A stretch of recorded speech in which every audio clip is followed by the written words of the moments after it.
Welcome back, sports fans. Another episode in the Brew and Shaver Sports Podcast. We are entering the final week of the regular season in college football. After this week, we have conference championship games, playoffs, bowls. Darren, the season has flown by. Absolutely. It's so exciting to talk about rivalry week. So exciting that I can't pronounce it. Uh, rivalry week, championship week, playoffs, but at the same You're not time, supposed to have a hottie toddy before the show. the word rivalry week, that phrase really brings out the hottie toddy effects, I guess. But it's exciting to talk about those three things, but at the same time, it makes you a little because it means we're winding down, and that's very sad. I hate that, but we do have basketball up and running, so it's not the same, but it's a positive.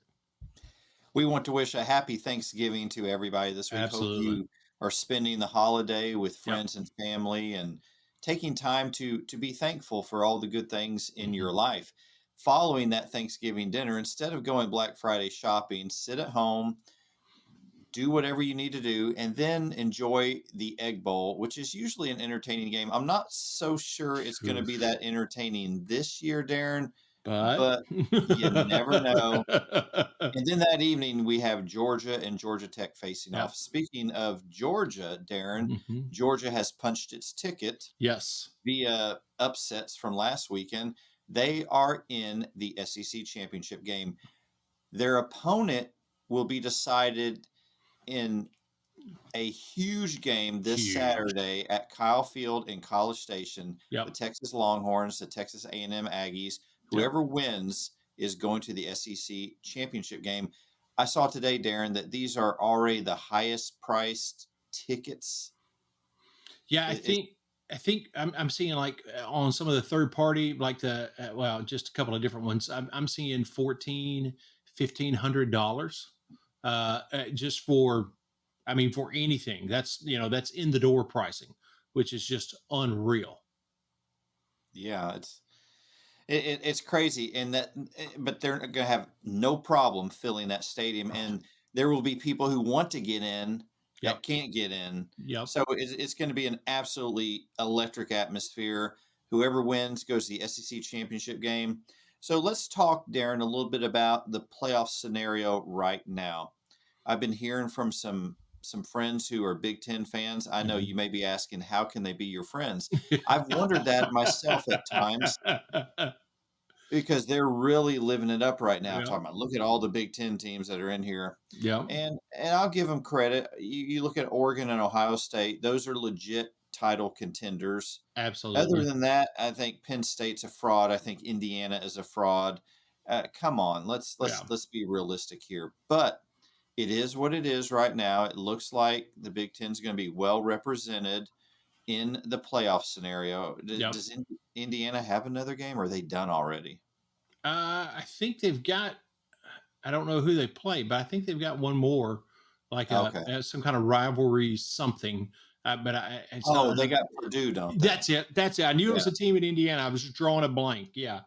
Here I was thinking they were playing a D2 school to wrap up the season. Well, Purdue's playing. Can you believe Drew Brees was the quarterback at Purdue? It's really unreal that, I mean, the great Rod Woodson played at Purdue. You just don't think about things like that. No. They're not going to be playing against Indiana. Yeah. They brought back Jeff Brom to restore that glory.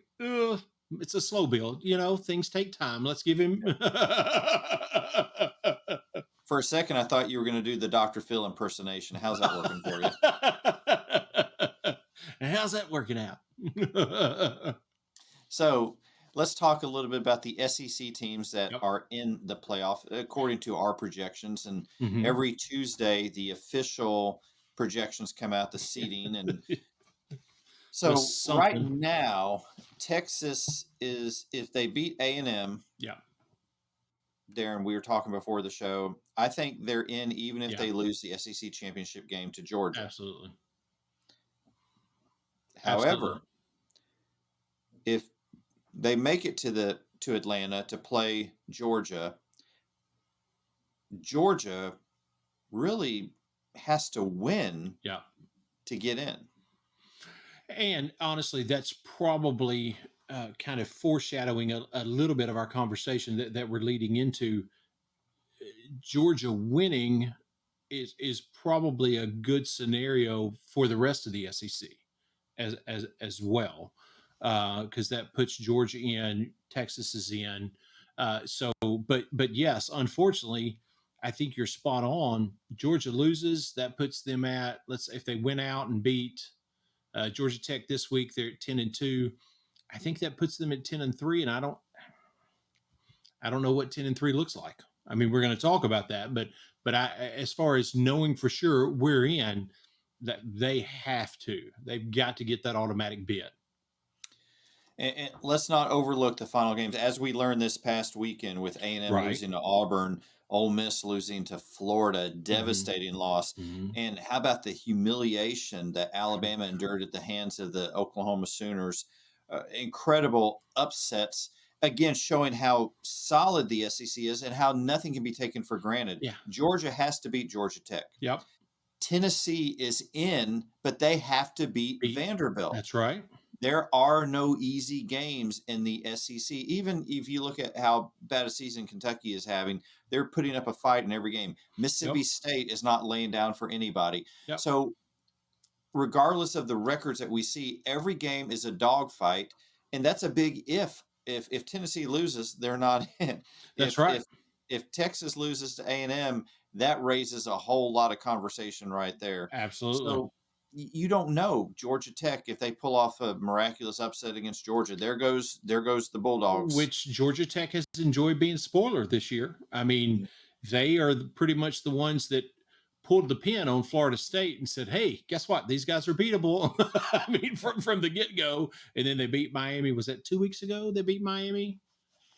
I think So so. I mean, they're really enjoying that role this year, and I think they're what 7-4 or something like somewhere in that neighborhood. I can't remember the exact. We'll look at that. But they're I mean they're not this pushover 2-9 team that's just sitting there waiting for you to destroy them. But I think you have to be realistic about that if you're Georgia. So Darren, what we're talking about here, if I think I'm hearing what you're saying correctly, is that Texas wins out, they're in. Absolutely. Georgia wins the SEC championship game, they're in. Absolutely. Tennessee beats Vanderbilt, they're in. Absolutely. Now, a lot can happen this weekend. Is there any possibility, this is somewhat of a debate now, can we actually argue for a 3-loss SEC team to make it to the 12-team playoff field? I think um I think if it's the right team that's on a streak, you can. I don't think, let's say, even if Alabama beats Auburn, and let's say for the sake of argument, it's a close game. I don't think you can make an argument that a 9-3 Alabama with a loss to Oklahoma, where they didn't score an offensive touchdown, a close win over Auburn, if that's the way it goes, a loss. I mean, even though this is not your typical Vanderbilt, but still, you have a loss to Vanderbilt on your resume. I don't think you can make that argument that 9-3 deserves a shot in the playoff. So, do I think that an argument can be made? Yes, but I also think it depends a lot on the team and kind of where they are. I mean, just to go to what the very things we've just talked about, I think Ole Miss, Alabama, and A&M, assuming for the sake of this conversation, assuming that A&M loses to Texas, all three of them are sitting there as 3-loss teams that have lost a game in their last 2 weeks of the regular season. I think that's a tough argument to argue that you could get in. And honestly, I think if anybody has an argument of those three, it's A&M, because our third loss was to a 1-loss Texas. That's, potentially could be the SEC champion if they go on to beat Georgia. I think of those four teams or those three teams we're talking about, A&M, Alabama, and Ole Miss, I think A&M has the better argument of the three. Yeah, that's a tough one. Yep. You brought up A&M, but boy, they went into Columbia and South Carolina, beat them by 24. That's very true. That's very true. So they would have, The I guess, loss to Auburn was a yep. tough. They were down by 21 points at one Yep. point. That's true. That's very true. Um, so yeah, you can make arguments for any of these three loss teams. Uh, let's talk a little bit about Alabama and Oklahoma. Yeah. What a train wreck that Oh, was. All props go out to the Sooners. Brent oh yeah. Venables, we already knew that the Sooners are an elite defense. Yep. They just everything was clicking. Jackson Arnold threw for less than 70 yards, but what did he rush for 130, 131 Exactly. yards? Exactly. The Robinson kid rushed for over 100 yards. Yep. They pounded Alabama on the ground. You think that Alabama, with Jalen Milroe, practices every day against a running quarterback, they could not stop Oklahoma's ground attack. Yeah. Then the defense of Oklahoma and the turnovers, they bottled Jalen Milroe up 15 carries for 7 yards. Mm-hmm. It was, I think the whole Alabama rushing attack was a total of 70 yards. Yep. So when you look at that and you look at the bad Alabama losses this year, it's hard to argue they should be in the playoffs. Yeah. Now, Absolutely. we all thought, and me included, when they came into Baton Rouge and just embarrassed the Yeah. Tigers. Exactly. Didn't just All win, right, put it on them. Truthfully, I was mean, it 42 to 13? yeah. Yeah. As an LSU fan, I'm thinking, okay, well, Alabama's Here it back. is. You Yep. know, Exactly. they had a little bumps in the road, but they got it corrected. Yep. But then you look at what happened just in Norman this past Saturday, and you got a team that win against Alabama made them bowl eligible. Exactly. How does that happen? Yeah. You've got a 5-win team that shuts down your rushing attack, shuts down your quarterback who previously 4 touchdowns, 175 yards, in Baton Rouge. I mean, not not a slight accomplishment by any means. And then not only does those two things, but basically shuts down, like you said, your entire offense because you didn't even get in the end zone.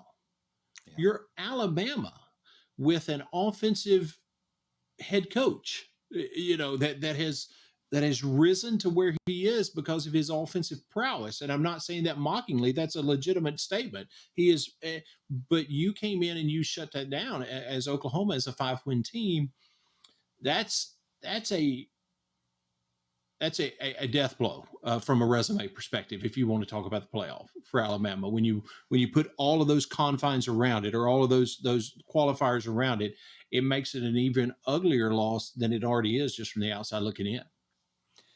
Yeah, there were a couple of points in that game that stood out to me as game-changing moments. Mm-hmm. The first one, it may have been Jalen Milroe's first run, where Danny Stutzman came up and put a hit on him.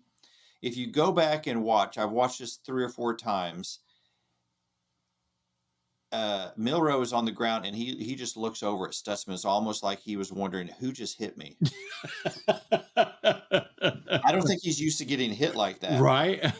And I think Stutzman's hit on him was a complete, okay, you're not walking over anybody tonight. Yeah. We are going to hit you, and we're going to hit you a lot, and we're going to hit you hard. Absolutely. The second one was early on in the first half when it appeared that Ryan Williams caught a touchdown pass. Yeah. And he stepped out of bounds. Mm-hmm.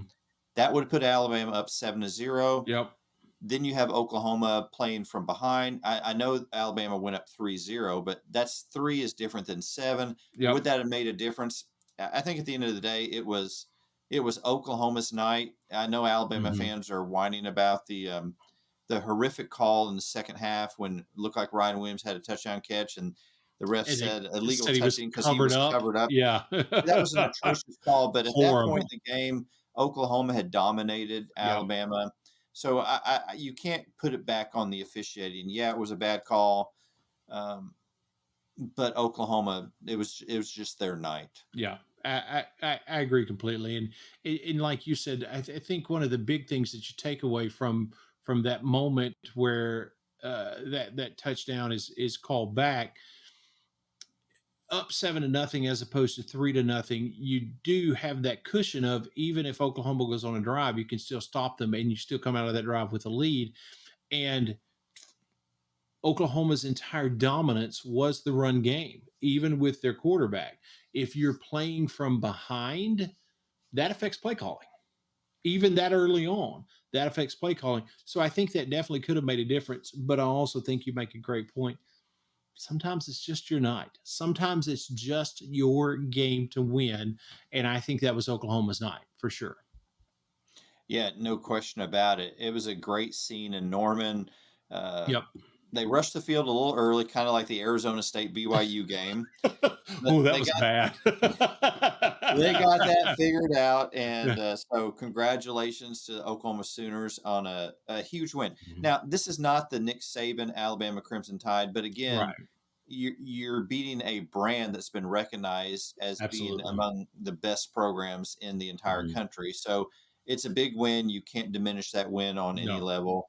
It had to be satisfying for Brent Venables and Oh, that you know it staff. was. They've Absolutely. really been through a lot this year. So Absolutely. a huge win. So, but when you look at that, Darren, and I may be talking out both sides of my mouth, how badly Alabama played that game. But if I take three lost teams, Ole Miss, um, South Carolina, Alabama, is Missouri a three lost team? They are, Or as they of right now, yes. okay? I would put any of them against Indiana in a first round Absolutely. playoff game, and they win by 20 points. Absolutely. Agree completely. I agree completely. And that's, to me, that's going to be when this all shakes out. It's made for an exciting season. The first year to have Texas and Oklahoma in the conference for, I mean, think about all the things we've talked about so far this season. Just this past weekend, Oklahoma becomes bowl eligible with a win over Alabama. And Alabama, that earlier in the season lost to Vanderbilt.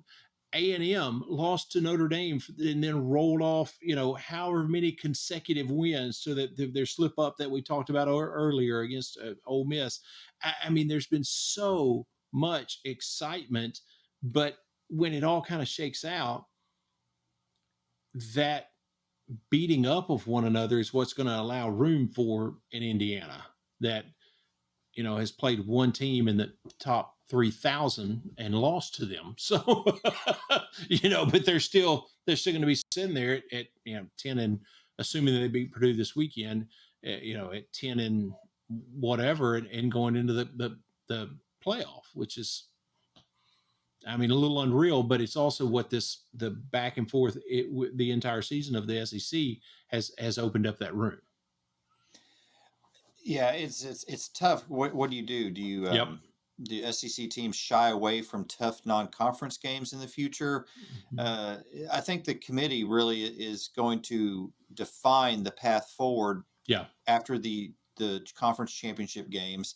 How much of a factor is strength of scheduling going to be? absolutely. And if they diminish that, then we're going to see changes in scheduling practices, and Yep. we're going to miss some of those great games. I saw didn't recently Texas and Notre Dame sign to play a home and Yep. away Home and home. series. Yep. We want to see more of those games. We want to see more of those Absolutely. out of conference games. But if you're going to penalize teams for losing a game like that against a great opponent, well, then we're going to see teams going the route That's of, right. well, we've got Western Illinois scheduled, and Well, um, I mean, I know Georgia Tech is an interstate rival, and as we've established, not necessarily this lay down and walk over kind of pushover.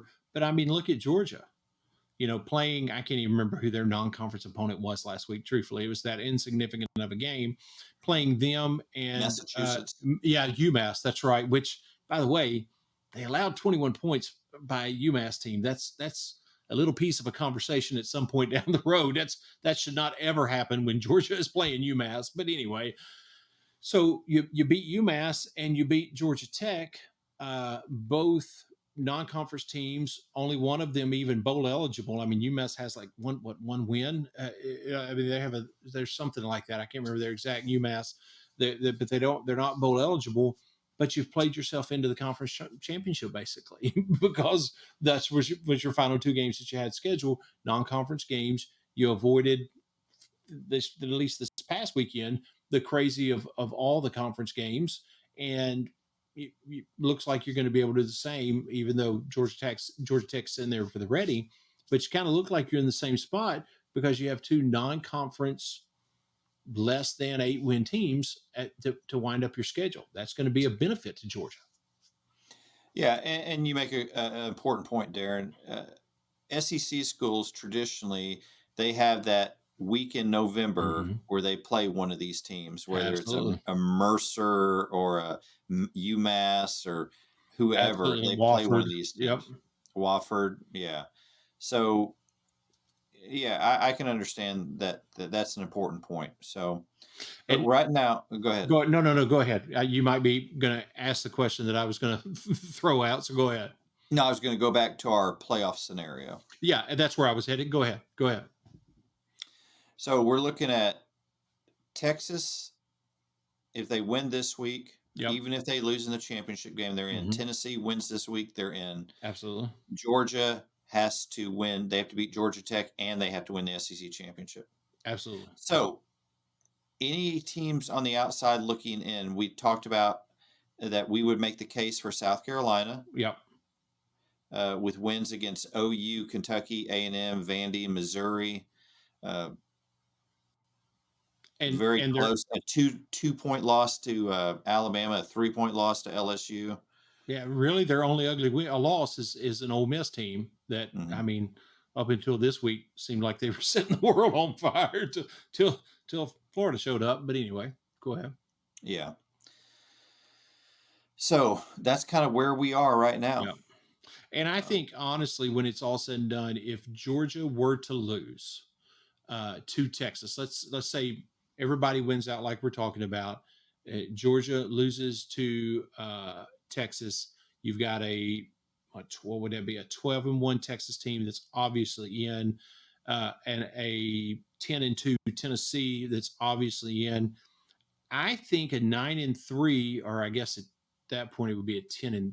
Is that right? Yeah, a 10-3 Georgia and a 9-3 South Carolina have legitimate beefs to if they don't end up. I think they are legitimate playoff teams that can feel like they were given the skip over if they don't make it in. Truthfully, that's just my. I think you can argue for both of those teams. Yeah, yeah. Again, a great weekend. Well, if you're one of the teams that pulled off an upset, a great weekend for you. Auburn with a huge win against A&M. Kudos to Hugh Freeze on a much-needed win. Had to have it. Yeah. Florida. Can we say enough about how Billy Napier has proved everybody wrong, including us? We never thought with that schedule, Florida had a chance of becoming bowl eligible. No. Billy Napier just said, watch this. Yeah, absolutely. Boy, you got to give that guy props. I mean, because not only just the schedule, that's nasty. Hate it for you, Billy. I mean, you've had a good run. What are you going to do? Just looking at the schedule. But then when you add to that the losses they took on the front end of the year, I mean, the fact that at one point he was being so booed and so just jeered anytime that his name was mentioned anywhere around Gainesville, that there was a PSA about, don't drink and drive that would be played during the third quarter of a game, and they wouldn't play it during the fourth quarter because the boos were so loud. They would just let it fly. I mean, to go from being at that point to now we're sitting here at bowl eligible with a win over Ole Miss, and you're going to, hopefully for him in Florida, you're going to end your season with a win over your in-state rival, regardless of how their season has gone. It is a beautiful thing if you're a Florida fan and they beat Florida State, period. What a job. What a job he's done. Yeah, definitely. You have to think about him in the conversation for Coach of the Year in Absolutely. the SEC. Incredible Absolutely. job by Napier. So, again, congratulations to Billy Yep. Napier, to Hugh Freeze, and to Brent Venables. Huge Absolutely. upsets this past weekend. Great job, guys. Let's Yep. move on. What's the second takeaway, Darren? Well, I mean, I'm having a fuzzy memory. It seems like there was a game this past Saturday. Two teams played. Are you referring to a Louisiana Saturday night? It was definitely a Louisiana Saturday night. It was not a Middle Tennessee Saturday night. I can tell you that. I figured we should just go ahead and talk about it. I want to ask a question Okay. and I want to encourage your honesty. Remember that you haven't taken any oaths, but there Right. are some people that watch and listen to this show. As calling Baton Rouge played throughout the stadium, did you find yourself tapping your foot? Were you moving a little bit to the beat? Did you possibly sing a few words or at least hum along with the song? Just be honest. Tell us the truth. I definitely tapped my foot. I definitely was caught up in the moment because it is an incredible. You have to experience it live. People can talk about it, but you have to. It's an incredible, incredible moment when the place just goes completely dark. At that point in the game, let's say what's 102,000 is that capacity. So let's say it was 80,000 cell phones all turn on and the place just goes. I mean, you just about can't hear the PA because the people are singing so loud. It's an incredible moment, but I refuse to sing. And I'm man enough to admit that I was not going to stand there wearing my black and gold and sing that song. No, Hmm. but I did tap my foot. I'm But not gonna lie. but you did have a great time, even with Oh, the loss, and I think you made some friends. absolutely. I have to say, first of all, just about the total experience. It's the first time I'd ever been to Death Valley. First time I've ever been in the stadium. I know you've had the experience and you've been there for a few games, but it was my first time to ever be there. Uh, Absolutely incredible. The stadium genuinely has almost like a Coliseum feel just from the outside of how it's built. And then when you get inside, it becomes even more incredible. It was every part of it was just super fantastic. Just the way they did the game, everybody, the people were nice. And you're right. I met these three gentlemen, Troy, Bryson, and Seth.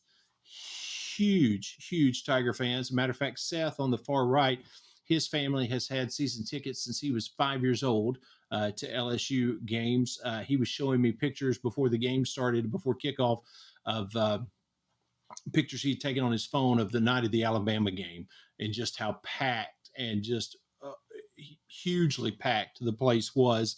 And you can see behind them in the picture, this is probably about 5 minutes maybe before kickoff. And the place is not exactly desolate, but it was even more incredibly packed. The pictures he was showing, but these guys were enormous LSU fans, super nice guys. Matter of fact, they've already subscribed to the podcast on YouTube and on Spotify. And we talked about the podcast. I told them they were such fun guys to talk to and such huge football fans. Wanted to talk to them and get a picture so we could talk about them on the podcast. And I will tell you this: we've talked a lot about Diego this year. I didn't get a picture with them and I didn't get their names, but there was a couple that sat over to the left of us that were there from Albuquerque, New Mexico, strictly because they followed Diego's JUCO and his time at New Mexico State, and it was the closest opportunity they had to come see him since he'd transferred. So they made the trip from Albuquerque to Baton Rouge to check out Diego as an SEC quarterback, which is pretty cool and says something about kind of his passion and how that attracts people. So that was pretty neat as well. He was walking up and he leaned down. I don't think he was very sure of SEC crowds and how exactly, but when he saw a Vanderbilt hat, he leaned down. He's like, "Anchor down, big Pavia fan from Albuquerque. It's like, oh, awesome. And so we ended up talking for a little bit. But it was a super, super time, regardless of the outcome to that. It was a super, super time.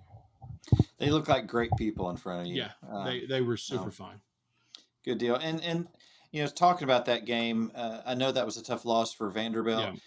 LSU had to have that win. That was yeah, a three-game losing streak, a big win.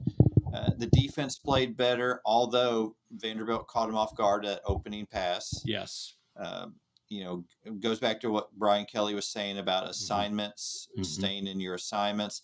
And also another time where I thought Vanderbilt just outcoached LSU was the fake punt. Yeah, Uh, I couldn't believe what. Well, to Brian Kelly's defense, that blew my mind. I didn't see that coming at all. yeah.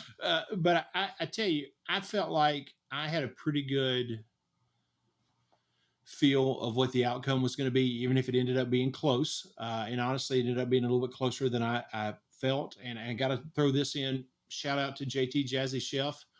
And I sent the text to you. We have receipts. He and I were talking, and I said, "Give me your gut, winner and score." And he said LSU 24-17. He nailed it. So I got to give that shout out to JT Jazzy Chef. But after that, the first two or three plays of the game, Vanderbilt really, looking back at it now, I mean, they were throwing haymakers. They did everything they could to establish some kind of control in the game. I mean, they came back and almost had a couple of opportunities. The first kickoff was bobbled, and then they had that great score, and stopped them at 3 and out. Had that first play, a great score. Then the kickoff after the score, the guy absolutely laid a lick on the returner for LSU, and then it was just like almost that was a little bit of a wake up moment. And then to put it in boxing terms, then the body blows started, and it was just down the field, and they did to Vanderbilt what has been Vanderbilt's key to success all season long, and they just controlled the clock and just punched them in the mouth with a running game. And then on top of that, Garrett Nussmeier just had a game, and even when Vanderbilt showed some moments where they might be able to even tie it up there at the end of the game, it never really felt like to me that LSU had control of the game. That's what it felt like to me the entire game. Yeah, Nussmeier had a great game. One of the reasons that he had a great game was the incredible play of Josh Williams. Absolutely. 90 yards rushing, a couple Yep. touchdowns. I think he set a tone for the game with Hmm. running the way he was running Yep. hard. He was taking hits from Vanderbilt and he Yep. was staying on his feet. He was delivering blows. And it goes back to show you when your running game is working, all of a sudden defenses have to be honest in how they play you. Yep. And now Nussmeier's reads were there. He was seeing the field and making those plays. So I think Josh Williams was definitely a game Yep. changer in that game.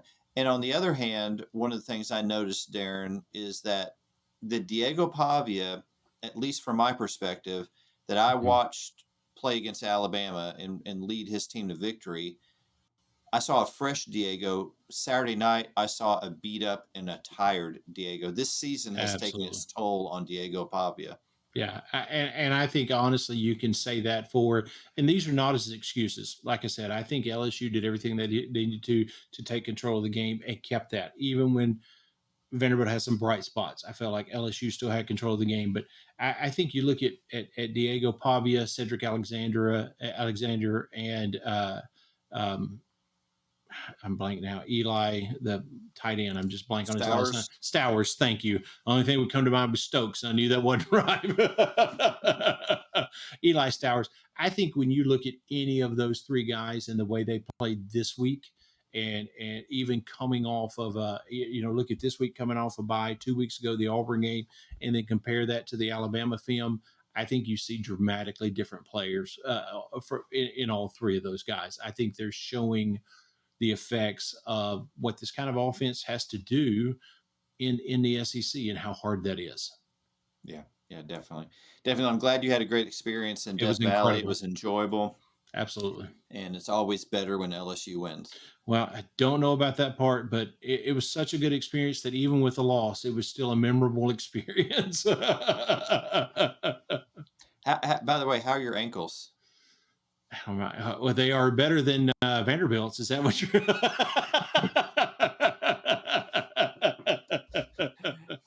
Let's move on to four down territory. We look back at this past week's action, and before we look ahead, so let's talk a little bit about this past week and who gets our coveted brown bag award. Who are we shaming Yep. this week? All right. Well, I want to give one honorable mention to the Tennessee. I'm 99%. Well, I know it was the punter who took a glancing blow in a legitimate running into the kicker. Good call. Can't dispute that. But the way he reacted, you would have thought that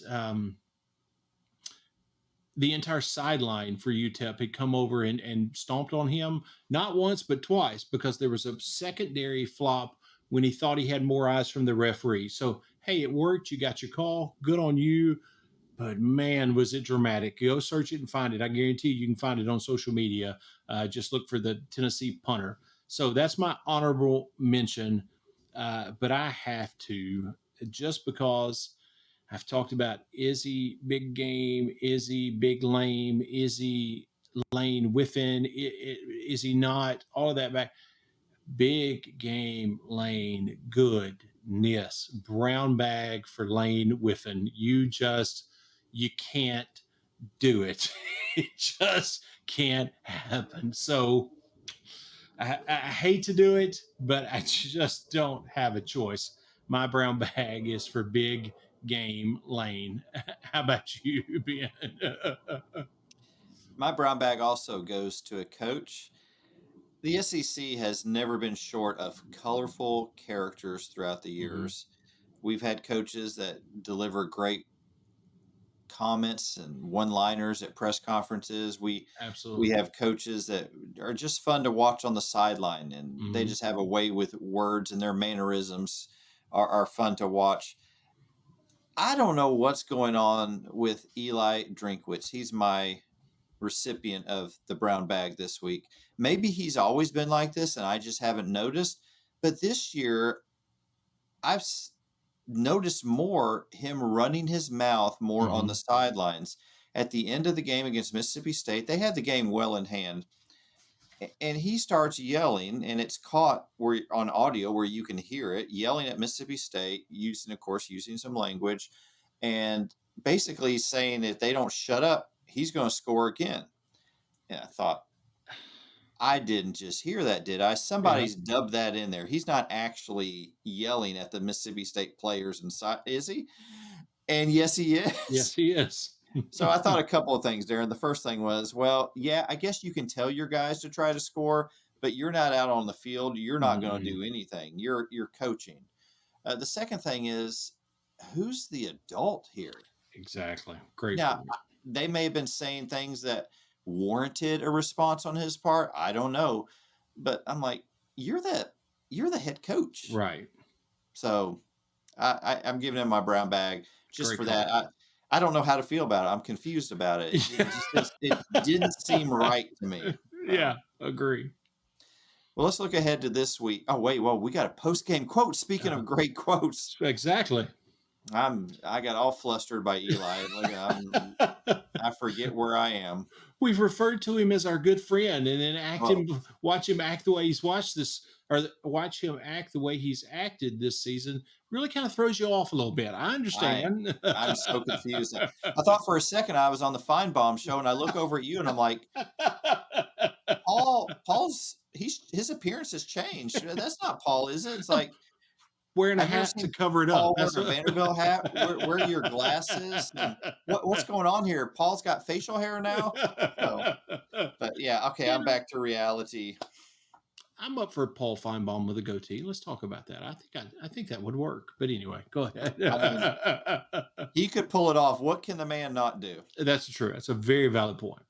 So, what do you find this week for our post-game quote of the week? Well, we talked about Billy Napier earlier, and I think in his post-game comments on the field, not in his press conference, you can feel a little bit of that relief and probably an overwhelming joy. All of those emotions kind of coming out just in his, it's very, very short, but he packs a lot into a great answer, responding to the question of basically how does this feel, and I thought it was a great thing for us to kind of celebrate with him in these comments. Really enjoyable to watch him have this moment. Coach, your defense stops them in critical situations all day long. Yeah. How proud are you of that group? I'm going to tell you, it's a blessing to coach, and man, what a blessing to be associated with that group of young men. I just have so much respect for what they've been through and how they handled it. We got senior day. We got some unique leaders in that group. I'm just so happy for our players, our staff. They work so hard. So, hope and belief are powerful. And somewhere along the way, we figured it out. We started to realize that we can play with anybody. So, God's been good to me, and I'm very thankful for the opportunity. And like I said, there's so much emotion that comes out in that. It was really fantastic to watch and see him have that moment. Yeah, well deserved. Congratulations, Coach Napier. You've carried on with all your doubters, and you've taken Florida Gators to a place where not many of us thought you would get this season. So, great choice, Darren. So let's move ahead to this upcoming weekend, the final games of the regular college football season. As you look at the SEC slate of games for this weekend, Darren, who is your sure thing pick? I think I am going to just continue on the Billy Napier train, and I think I'm going to go with Florida. Now, you look at the season Florida State has had, and this might seem like an obvious sure thing pick, but you know what? When you look at the season Florida has had, how crazy this entire season it has been, and the history of Florida and Florida State games, not always a sure thing, no matter how good the other team seems to be. But I am going to go with Billy Napier and the Florida Gators as my sure thing pick. How about you, Ben? I like it. I think Nashville is going to hear a distinct song played over and over and over. Make it stop. Make it stop. Tennessee, you control your own fate. Josh Heupel, you've got your team on the cusp of a berth in the inaugural 12-team playoff. Yep. Exactly where you wanted to be. Win Saturday, you're in. I'm going to go with the Volunteers as my sure thing pick. Well, thought we were friends, but okay. Well, you went to an LSU game and didn't invite me, so okay, valid point. Our friendship took a big hit there.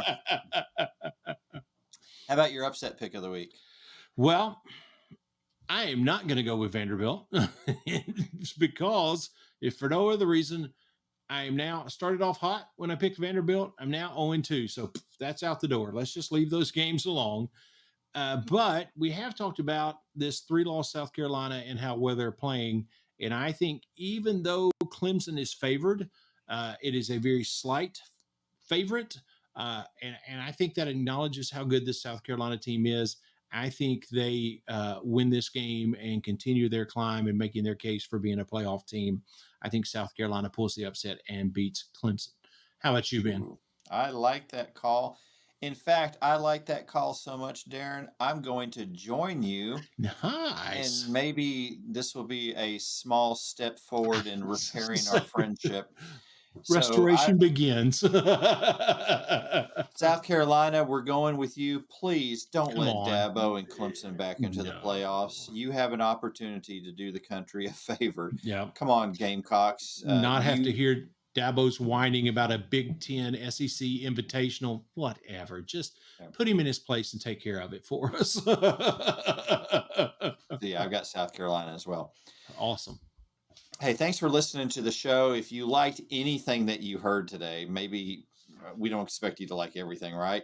But if you liked something today, would you hit that subscribe button? It means a lot to us when you subscribe. Tell your friends about it. Hit the like button if there's something that you like. Leave us a comment. Give us your feedback.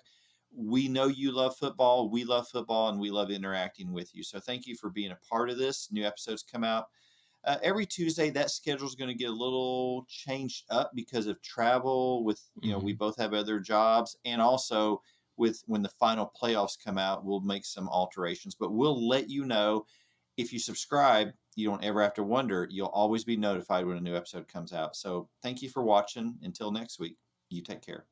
As God is my witness, I thought turkeys could fly. Have a great week.